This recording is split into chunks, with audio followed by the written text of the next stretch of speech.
என்னோட பட்டக்ஸ் அப்படியே தரையில போய் பட்டுச்சு. வெளியில ஸ்னோஃபால் நல்லா இருக்கிறனால நானும் எங்கள் அம்மாவும் வெளியில ஸ்னோஃபாலை போய் பார்க்க போகிறோம். இவ்வளோ நேரம் நம்ம என்ன வீடியோ எடுத்திருக்கோம், பட்டனே அமரல. வாதும் திறந்து விட்டது. ஓகே, அப்படி போட்டு அழகா இருக்காது. அழகு எப்பவுமே முக்கியம், என்னதான் குளிராக இருந்தாலும். So we ready. அங்க பாருங்க ஒரு டாக்.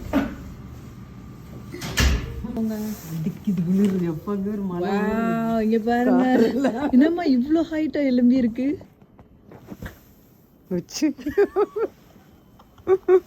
ஆக்சுவலி என்னோட பட்டக்ஸ் அப்படியே தரையில போய் பட்டுச்சு. வலிக்குதா? இல்ல ஒரு நிமிஷம் உள்ள போயிட்டு வரலாம். ஏன்? குளிருது. உள்ள வாங்க, இங்க ஹீட்டர் இருக்கு. அடிச்சிடுச்சு அப்படிதானே? லைட்டா இப்ப கை குளிருது. அதான் சரியா வலிக்குது.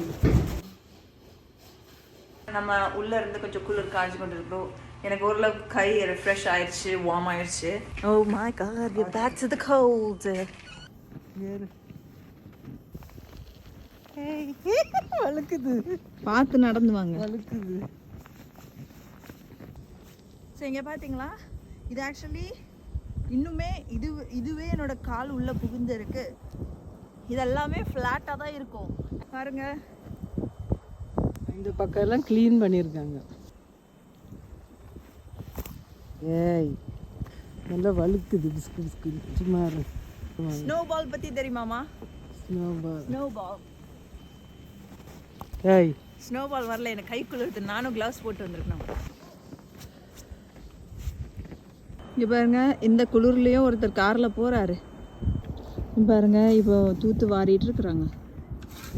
இந்த ரோடு மேலே இவ்வளோ ஸ்னோ, so much snow. எனக்கு இதில் தான் காரை ஓட்டிட்டு வராங்க. மண் மேலே ஓட்டுற மாதிரி இருக்குமா நிறையா, ரொம்ப சறுக்காக இருக்கும். அதனால தான் நான் இன்னும் காரை ஓட்ட கற்றுக்காமல் இருக்கேன். இந்த ஸ்னோலலாம் ஓட்டணுமா அப்படின்னு சொல்லிட்டு.